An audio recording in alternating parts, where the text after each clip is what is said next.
of you know his dad, some of you just know Joe. Joe is a master model railroader. He's been an active member of the division for many, many years. And he's an excellent modeler. And so we're going to, he will be doing the presentation tonight.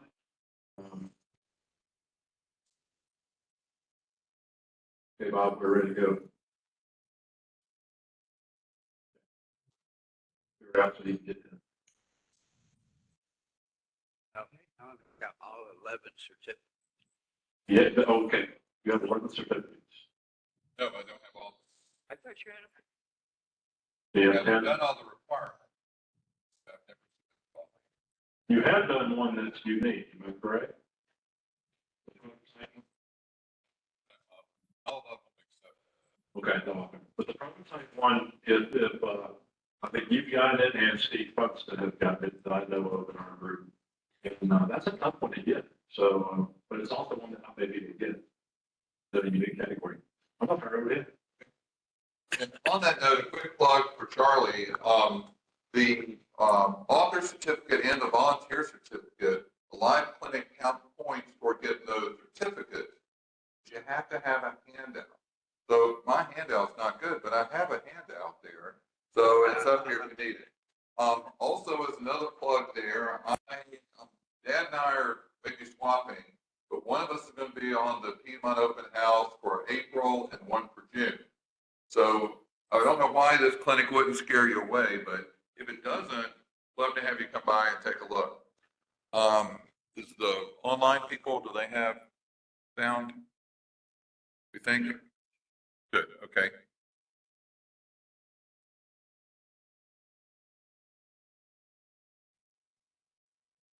Okay, so Joe Sullivan, very persuasive guy, asked me if I would give a clinic. So the hardest thing here is to figure out what people want to hear a clinic on.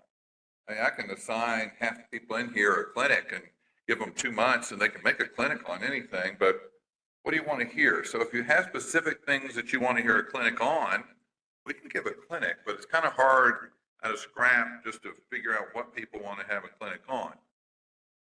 Did it right? Okay. So I decided one of the things, and I'm going to go through it here in a minute, one of the things that interests me lately is space. So I had joined an operating group. Thank you very much for having me so far. I'm still in it.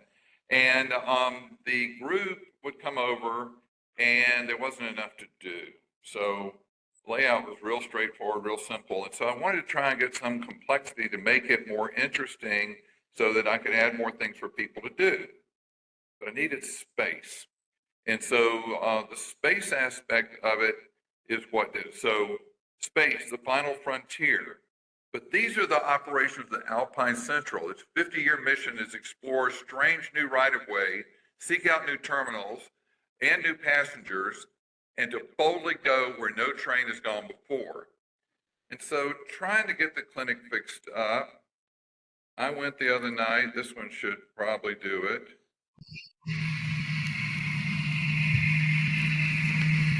And I don't have a Starship Enterprise on my layout, but that came by like at lightning speed. For those of you who've run Shays before, you might recognize just how fast that thing actually was running. And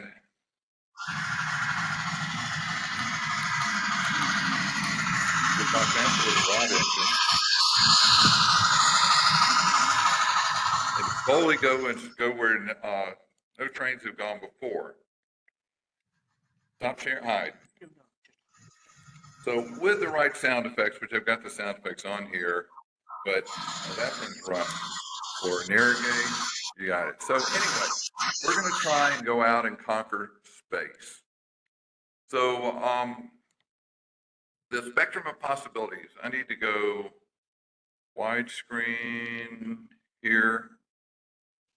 Well, I can put on glasses, that'll work just as well. So the spectrum of possibilities for layout, deciding what you want to come up with. You first need to decide how much space you have, and more importantly, how much space you can get. So anything else that's on the same level, all of a sudden, sooner or later, is going to become within your sights there. So everything is at risk. There's never too little space. You can operate a virtual layout on a laptop, operate somebody else's layout online if you don't have anything else to do. So even if you live in a bathroom, you can still have something to operate on. You've seen the two layouts up here. If you don't have room now, but you have a rough idea of what size you're going to end up with, you can start doing a mock-up and figure out. You can build, some people build small layouts in drawers.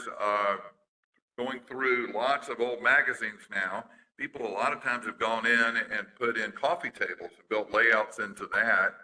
And so you can build a layout in a bedroom and hope not to have more kids. And the more time you spend on the trains, the less likely you are to have more kids. And so, and then you also, that's kind of the way the thing runs together there. And also hope your relatives don't move back in with you, because the bedroom becomes a high risk area if any of those occur. You can build a layout in the garage if you can get your wife not to pull into the garage. Build your layout in attic or a basement. We'll talk about the pros and cons. You can build a layout in an outbuilding if you have a lot of money out in the yard, or highest risk area, build one at your girlfriend's place. Once the layout is in, then how are you going to expand it? So you put it in and you can add the layout, but a lot of times you're going to lose aisle space. Most of us design the layout with a minimum aisle space. You really, really don't want to cut your aisle space out when you're enlarging it. You can add a, yep, you got one? Goes full screen? No, put it in, go back to presenting, go to, like, yeah. There, okay, that's what I was looking for.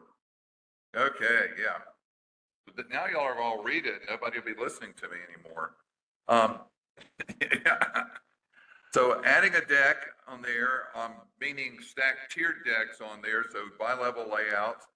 You can have hidden grade, and then trying to clean up and retrieve cars out of it can be a problem.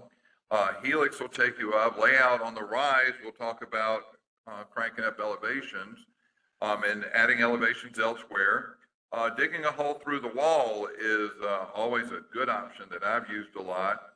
And then you can also, if you have absolutely nothing else you can do on your layout, and people describe my layout's finished, let me come over to your house. I'm sure your layout's not finished.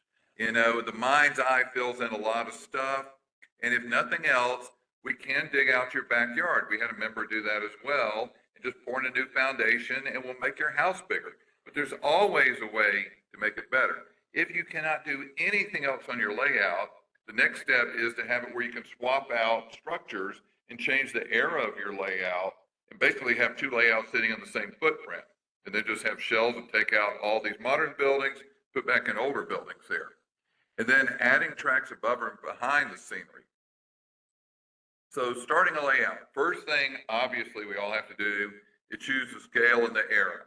Whatever scale you decide, eventually you're going to decide it's too small to work in. I need bigger. I need something this big around that I can see.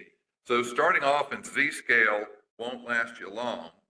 And so this is Photo Permission, a Model Railroader magazine. Anybody spot what's dead wrong on this icon, this picture here? Which one of these is not a scale? G is not a scale. So quick overview, I've talked about this ad nauseum, but the others are proportions of prototypes, so they're a scale. G is a size of track, and lots of scales fit on the size of track. So G is a gauge and scale are not even close. And I was looking through the old magazines I've been going through, and all the ads use the words wrong, all the authors use it wrong, and they're still doing it today. That has not improved. Scale and gauge are nothing like each other, and yet people still can't use the two terms. So you get a layout as quick as you can beginning to operate. Having a layout that doesn't operate is good for a diorama, but it's going to get old. So try and plan your layout where you can start working, then plan for expansion. So you can add main lines, sidings, yards, staging, interchange with other lines, virtual component that brings trains in and out offline there. So you still need to work with the problems of having a radius there. If you have in your future that you're going to run DD40X, whatever that is, or you're going to be running Challengers and Alleghenies, but you're buying 20-inch radius curves, it's not going to fit in the long run. So you need to look at that, your number of turnouts here.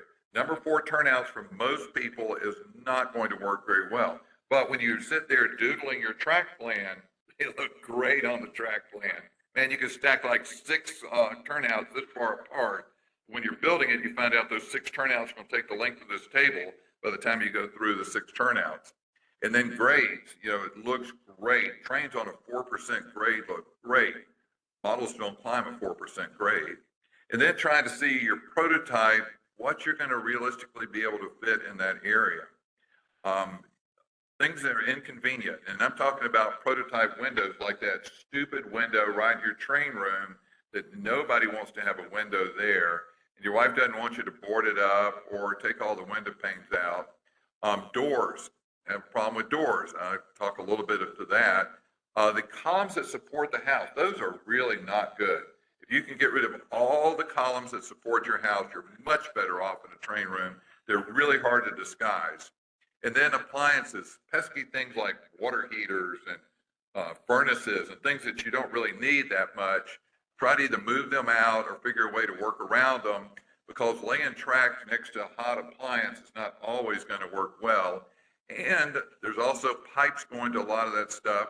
And there are actually apparently some building codes that do not want you to put model railroads right on top of some of these appliances. So choosing permanent versus temporary structures, picking your right of way, getting your rolling stock going. So the first step though always is do something.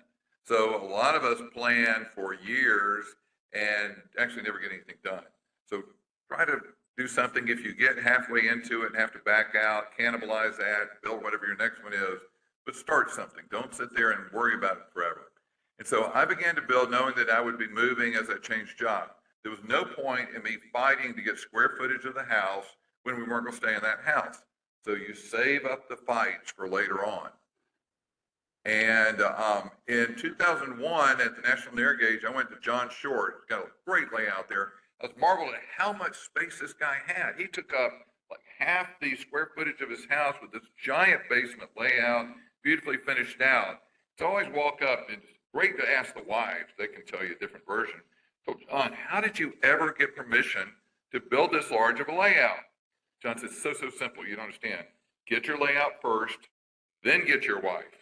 It's like, yeah, it didn't. And most of us, that's not going to work just by the way life progresses there. But his wife gave clinics up there, and she's made over 650 trees for his layout. I didn't marry that way. That's not what my wife's known for, but a great plan.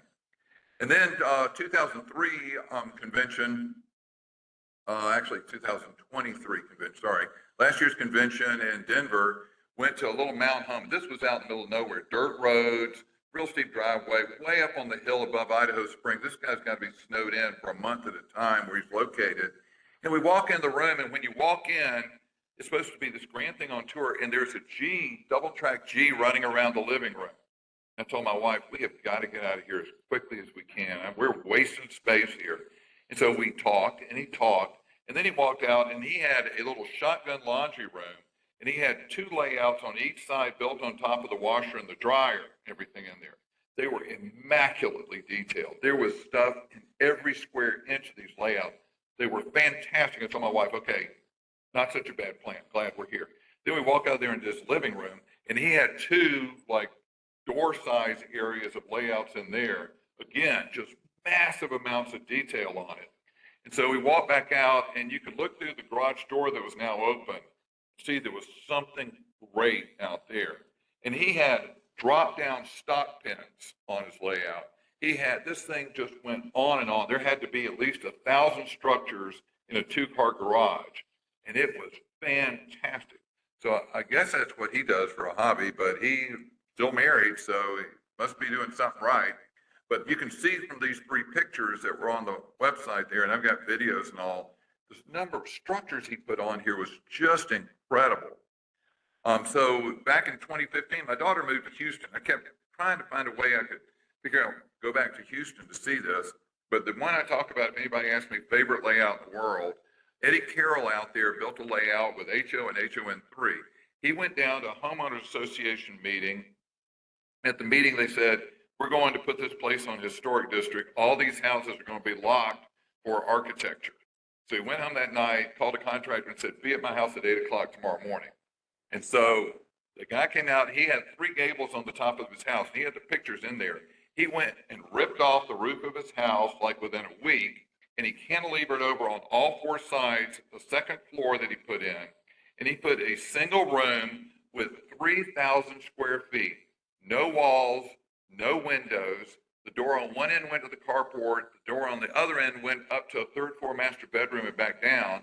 And this took up, it was a less than 3,000 square footprint house. And he built this massive layout in there that was double decked. And it is, if you ever get near Houston, this is a marvel in there that this guy got done. And again, his wife said, so how did y'all get a loan? This thing is so far off code. We went the rest of everybody refers to it as the fire trap when you walk around. If you say fire trap, they go, yeah, I've been to that layout, you know, I've been there. And so you'd never get out of this room if there was a fire. You'd die in there. But to get that much space with one room, I said, this can't be any code because we didn't get a loan. We just paid cash. That would do it. Yeah, that would be a good thing to do. So how do you sell it? She said, we'll both die here. We're going to let our kids worry about that.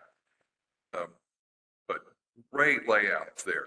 Harry Brunk had the Union Central in narrow gauge world, Colorado narrow gauge. Harry Brunk's it. That's the one.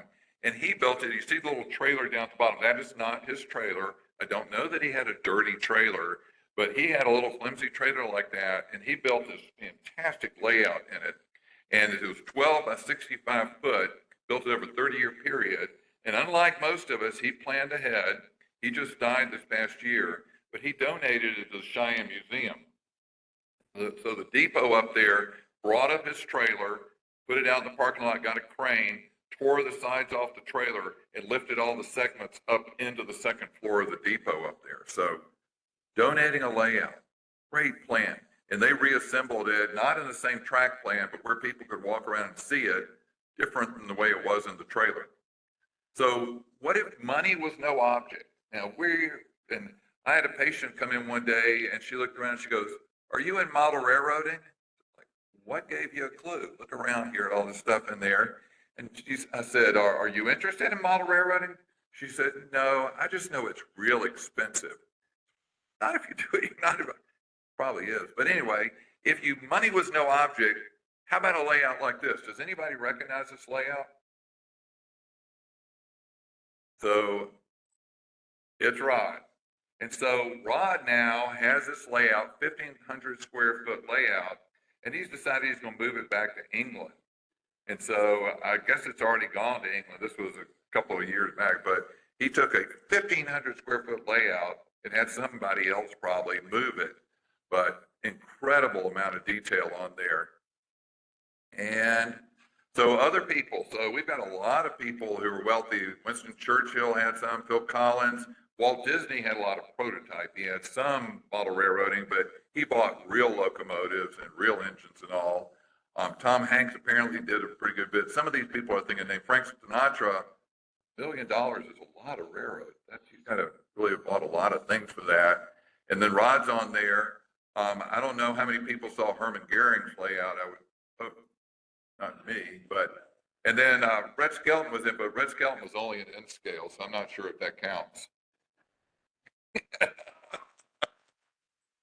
So choosing a prototype here. So we want to go out and find out what we're interested in, obviously, because that's going to carry us through.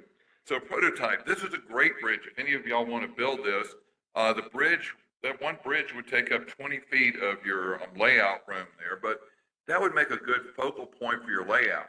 And if the era doesn't suit you, that's the way the bridge looks today, apparently. So the same bridge, but you still have 20 feet for one bridge. That's a lot to put into a layout.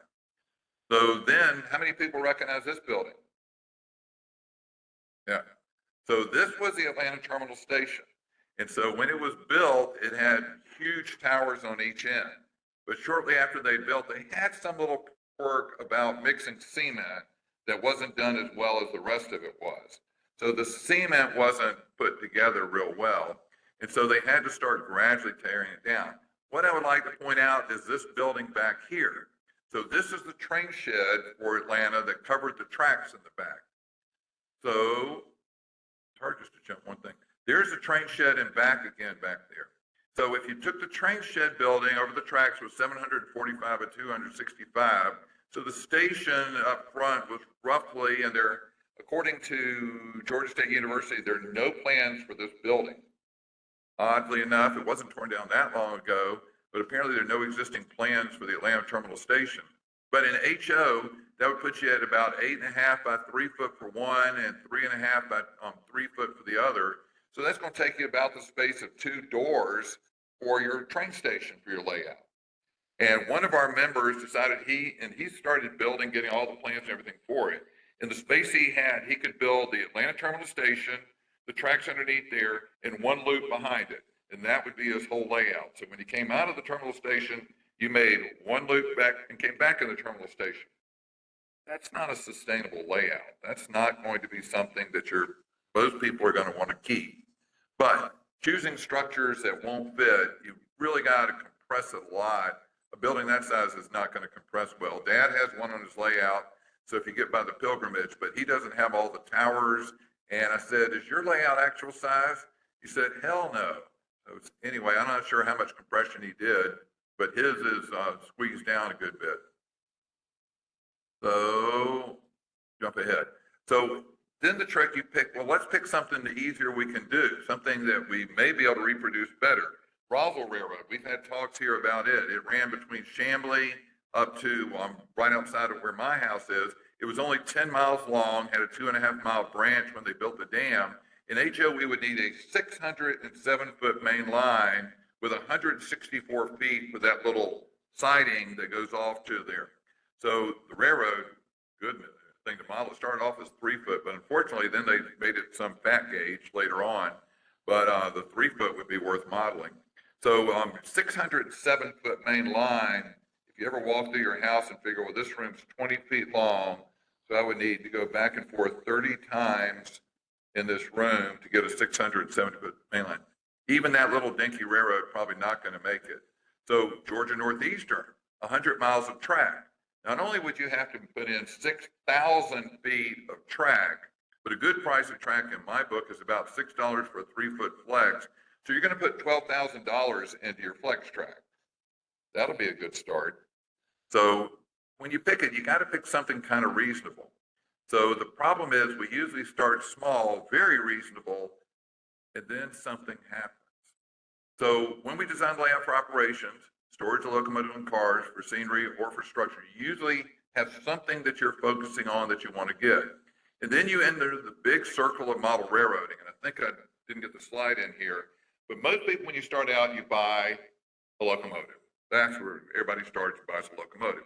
But if you have a locomotive, you have to have track. And then, of course, if you got a locomotive track, you need to have cars. And then when you have locomotive track cars, you got to go somewhere. So you need a structure. And then the structures have to sit on scenery. But now you've got all this track, so you need more locomotives, of course, which means that you have to have more rolling stock, which means that you need more track now. And it just winds like that. That's the problem I got into. So I started off with this layout you see up here, sitting in the corner of my room. And I decided I would use it as a starting point and make a loop around the room.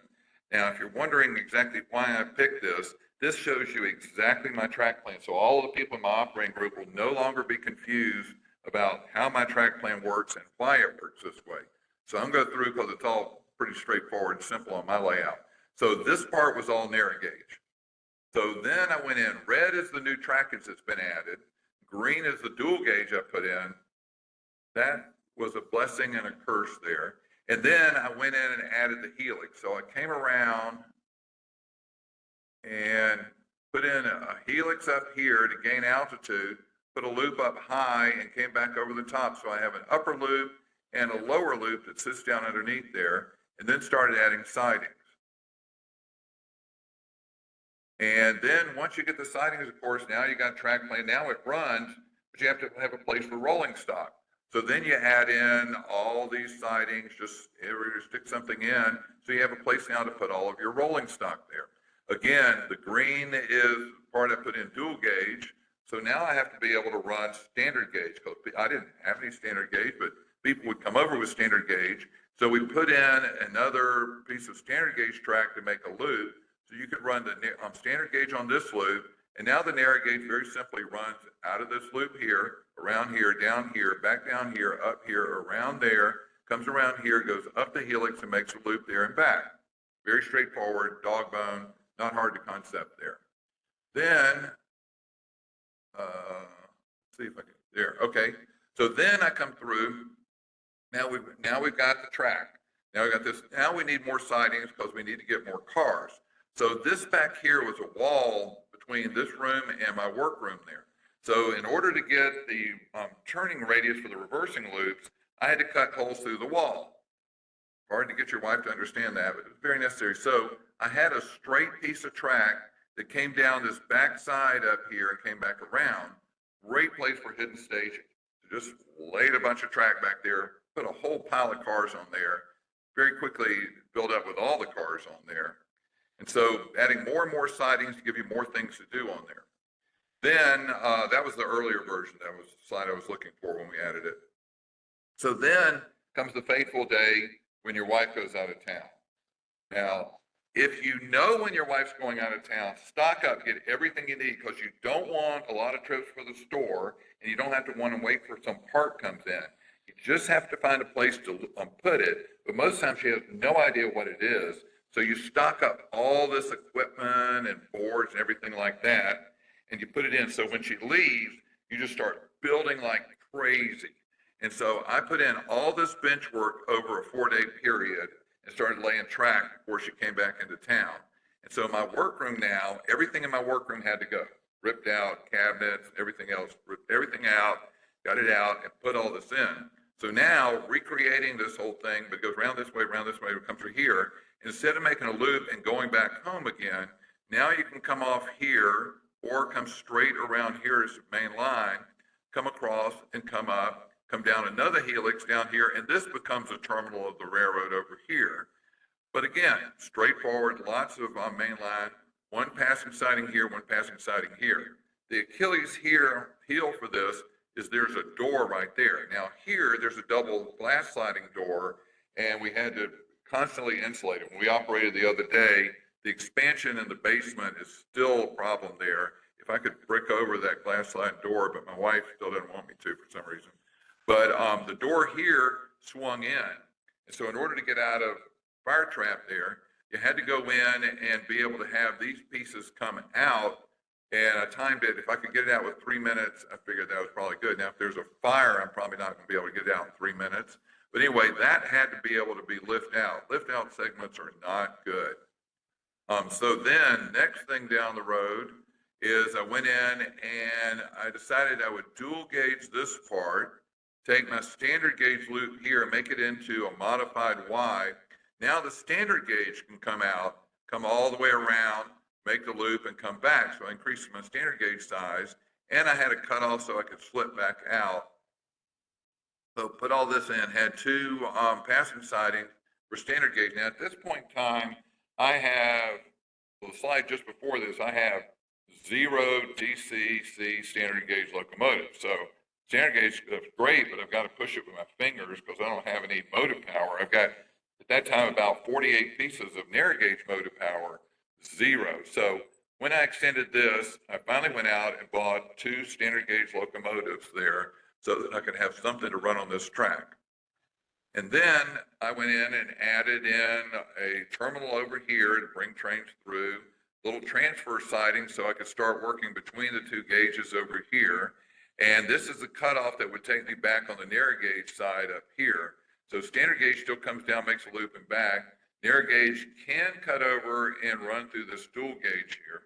And then this yard was great for me. I loved it. Everybody else hated this yard, but it crossed over, had reversing loops, had a Y in it, and this track right here formed a reversing loop. If you track it, trace it out with there, in order to come down this track and go back out that track, you had to reverse polarity on there.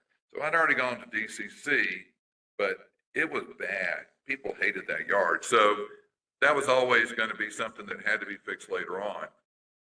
So put all that in. Then the operating group came by. So this is about the time that I joined Chattahoochee Express. And when I got the operating group, there wasn't enough for people to do. I didn't have enough things, places to go and things. So then I had this great idea. I had all this stuff on the upper level, but there was stuff behind it that didn't have any mounts or anything on it, but you had to be able to get to it to work. And so I had this big idea of putting big mirrors on the ceiling and trying to reach out and work with the cars on there. That didn't fit. So finally I figured out switchbacks. I can put switchbacks and run up the hill, and it'll be up where everybody can see it. Everything will be tiered so you can get to it. So I went through and came off over here, put in a switchback up to the top, came back up here, came around. Dad had built this big, beautiful bridge for one of these clinics there they never used. So installed it there, but relayed it for narrow gauge. Came across passing sidings, came over here, had a switchback with a high yard, switchback here, and then eventually had to go in and put drop-off passing sidings. So when the shade people are running, they run all the cars down to the bottom, pick up the incoming, take out the incoming, bring it back. So I have two people who stay and run each shay all the time. Two problems. One, you need to be kind of tall to be able to operate this area there. If you're real short, it doesn't work real well. And B, you've got to be able to re-rail narrow gauge cars. And re-railing in-scale cars is not a big deal.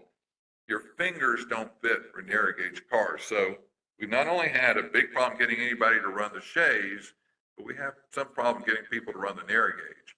And then putting in other sidings and everything over on the top part. I had actually two things. One, on the old layout, I built a big coaling dock for a contest. It was great. Had to fit in the old part of the layout. And then, like we were discussing a while ago, for prototype modeler, I built like a 2-foot by 6-foot layout in that area, fully detailed, all the buildings, all the scenery, the track, everything wired in. And then, like a lot of people do, people go out and build this great O-scale passenger car, looks beautiful, all the detail, but they're in HO. So what are you going to do with a damn O-scale passenger car when you're in HO? So I built this big module and had no place to put it. So I actually built in, and it made a really quirky run. When you came off here, you always made the main line there, and I squeezed it in there and hooked it around the corner. And it actually does seem to function there. But the whole reason for putting that area right there in was to get a place to put the module I built. So now we're getting to the end of this era. So then came Christmas. So wife is gone again. You get out, doodle, figure out what's going on. But even better yet, and several people have heard this story, people in my group thought I was going to end up on the street, but my wife overspent the wedding when my daughter got married, and she overspent the kitchen remodel significantly. So they come back, you spent all this money. Now there's no money for me to have anything. I want real estate. So we go down to the basement. We have this big area that we have parties and set tables in. And that year we had to host 4 parties, work, the Chattahoochee Express, the big Nichols and the family, everything I had down there. But that only comes up every 4 years. So when we tore that last party down, I had been accumulating bench work from 2 models that our group had to break down. And had this huge stack of bench work out there. So as the parties were going on, I started working feverishly in the garage, putting all these segments together. And on Christmas Day, after we had the family party, 6 of us went downstairs and lifted this section of the layout up and screwed it in the wall. And it took all 6 of us to lift the framework for this up. So we put in a huge area. Before that, we had put in the bottom bench work, so we had to climb it down, but we were going to double deck this area. And so Chattahoochee Express, great idea, we're going to add more standard gauge track, but I didn't have a lot of but I had a lot of dual gauge track. So now we have 75 feet of dual gauge main line to the layout. So when you come off, where it did make a loop and come and make a reversing loop here, I teed in there and teed in there. So now the track runs all the way around here and all the way back again. And I put switches in to add stuff later on, but just to get the main line running there, put everything in, tried to put that in as quickly as possible over the past year. Then we started getting it put in. This is looking at the top segment up there that we lifted up on Christmas Day. And this is where we're starting to figure in the bottom part there. There is the hole in the wall gang there where you just kind of go in. A couple of things, and I may have a slide up here, but when you put a hole in the wall, try and look at the rafters above and try and look at where things are below and look for things like water pipes, even sewer pipes are important, electric lines. Gas lines are the worst. When you're trying to drill a hole in the wall, you hit a gas line, that means you have to leave. So you really don't want to hit it. Most of the other things are just a pain in the butt, but gas lines would be really bad. My dad and his brother did that one afternoon. But try to find a place. When you come in, it's amazing. This doesn't look like that much of a tangent, but studs are only 16 inches apart usually. And getting a curve is going to take up every bit of 16 inches. And you can't see it very well on here, but I cut out part of the rafter on one side here and on the other to get that curve. It looked like it was going to fit beautifully, but it hung, and so I skimmed both the rafters to get through there. That brings it out through the two holes and brings it out through this new main line. The upper part, still a vision for the future. And so we put all that in, and then on the other end for the standard gauge, we made a loop through dual gauge, through a town on the layout called Pitkin. The problem is when you took a standard gauge train out, it went into a tunnel and you couldn't see what was coming on the other side. You had to go run around to the other side to see it. So it would come out and it would nail the narrow gauge trains that were over there switching and everything. And the standard gauge people run faster than the narrow gauge people do. Every standard gauge person runs trains faster than narrow gauge do. So the trains would just all of a sudden pop out of these tunnels and everybody would be blocking it and grabbing it with their hands. So we needed something that would work better on the other end than this dual gauge part. So I went in while between segments of the Chattahoochee Express and I redid the whole yard. So I took all that weird trackage that everybody hated, took out the Y, took out everything else and made a straight through yard. And then on the other side of the wall, put another one. We're still trying to figure out how the yard master on this side can coordinate the moves on that side, but added in a big yard. So everything's in there. Luckily, there's one person in our group who will volunteer to be a yard master. So we're going to keep working, trying to get that put in. But now it'll hold a lot of cars on that end, and you don't have to fight the narrow gauge. Then on the other end, so since between the last two meetings there, we've added in the sawmill area and the tracks for that, coal transfer areas in here, the standard gauge portion of the coal transfer, the oil refinery, the icing platforms out here, the place for the switchers to go in for this new yard. So this yard will be operated by a second yard master out there on the other end of the line. This part is dual gauge, all this part's standard gauge, this part's all narrow gauge, that part's standard gauge. So just because there's a track doesn't mean your train's going to go there. Then we have back on the other end of the layout now, everything is put through here and all of the narrow gauge parts rolling through, then through in the middle. Drawing this out as a track plan becomes very tricky on how to get this labeled. So Mike Deaton's a great guy. He's got a huge layout in there. He said, oh, just draw it linear. I don't think my layout's going to draw linear. I added this, I added that, I added that. Every layout will draw linear. It didn't draw linear. So Mike worked with me, and I don't know if I have the track plan. This is the track plan before we added the Christmas Day part of the layout there.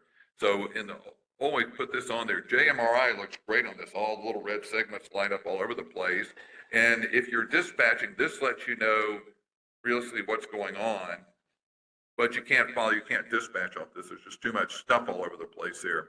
So we did make a linear piece on there so that you can follow it through. And remember, your dispatcher just runs main line. So we've tried to wipe everything that wasn't main line off the dispatching job. So far, the number of people who volunteered to dispatch my layout has been 0. But we still have hope for the future, but so far nobody will dispatch the layout. So this right here, we're talking about space. I guess that clock works. Clock doesn't look like it works. Okay, so space. So Jim Bale is a hugely popular narrow gauge guy. He had his layout was, quote, finished. And he put a series of articles that said, putting layout where I never thought it would fit. The edge of his layout ran right across here, but he needed an oil refinery and everything. So he looked over, the only space in his basement that wasn't aisle space was on top of his workbench. Same process I used. So he went through and put an add-on. Now, I'll toggle back and forth there, but he built a shelf right on top of his workbench there and put a big city scene in it and brought the trackage in, fit very well. Then after that, he decided that he would put in this oil refinery and other business. So he built another shelf up on top of here with the oil refinery on the end and had to sneak the trains in. The problem is curving it off the back end didn't work, so he had to chop a bunch of stuff to get that to fit. But trying to find space where no space exists. So let's cut through the bedroom or through the bathroom. So how many of y'all have seen Mike Deaton's bathroom layout? Yeah. So if you ever get back on Mike Deaton's, he's decided that space, that counts, we'll put it through. So he sent me a picture, I didn't get it put in here, but he's got 3 levels of track that run on top of the sink in his bathroom, right over the top of the commode. Told if we ever start having video running, that'll be a problem. But so far, it works great. And the only way he could get the main line to not have to zip back and forth, bathroom, no problem there. So then you can go up. This also is Mike Deaton. Several people, but I could find pictures of Mike Deaton's. But he has a tri-level layout. On the top, basically all you do when you're operating is you can see your trains moving. He's got little signals on the side you can see right in here to tell you which way the turnouts are thrown. But I don't know if any of us are tall enough. Chris, can you see his track on the top up there? Yeah. So all you can see is your train running across there. And the odd thing, one of the odd things if you get over to Mike Deaton's is his trains come from here, go around, go up the helix to the top, and then wind back down to the middle. Rather than climb, you climb, jump to the top, come back down. So the higher you go, the harder it is to drop cars re-railing. So you're pretty much running main line. Even staging is tough when you get that height up there. But if you're just doing mainline running, it works great. So there's looking at the top level of his layout from way up, bottom yards below. So again, wall. So just cut a hole in the wall. Always look for the pipes and everything. Try and look, guess before you cut a hole in the wall, if you're not going to be able to use that segment, bring it on down to another area. Then staging tracks. So you don't need to see your staging track. So taking this is fine initially, but you've got, a big chunk of your layout in the way, giant area for staging. If it's in another room, that might work, but this is real estate. Eventually you're going to want to do something. So like Bob Young has a helix that goes down and has all of his staging underneath. So he uses all of his available space on top, and you sit down in a chair and bring your trains out of staging so it doesn't interfere with your regular running. And then here, this is Tony Kester's. Has anybody in here been over to Tony's layout? So I went over there. I never spotted this here. So in Tony Kester's layout, he has a black box underneath there. The black box is right in there. The black box is where the front of his car goes. So he built over the top of his car, and he brings his car into the garage. The only way his car will fit in the garage is to come underneath the bench work where he parks it. Very inventive, but not usually the way most people are going to end up, because of the humidity and the air. And I think he's in fair elevation in Tennessee, isn't he? It can get cold. But anyway, so every space you got, any space that you can fit. And I think that might be it. So bottom line is, if you can't figure it out, somebody else can come over and always find out something to do with your layout. But you can always add this, put a deck in, use part of the back, go low and come back up. One of the hardest things to try and reconcile there is Chris has one layout on one end of the house and the other layout on the other end of the house. So first thing when my dad walked in and said, you can put a track down this end, come across here, come across your bar, come back through here.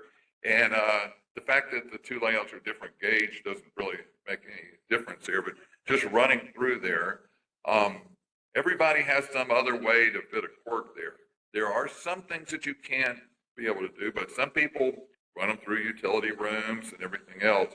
but you can always find more space. No layout is ever really finished. Thank y'all for hanging out.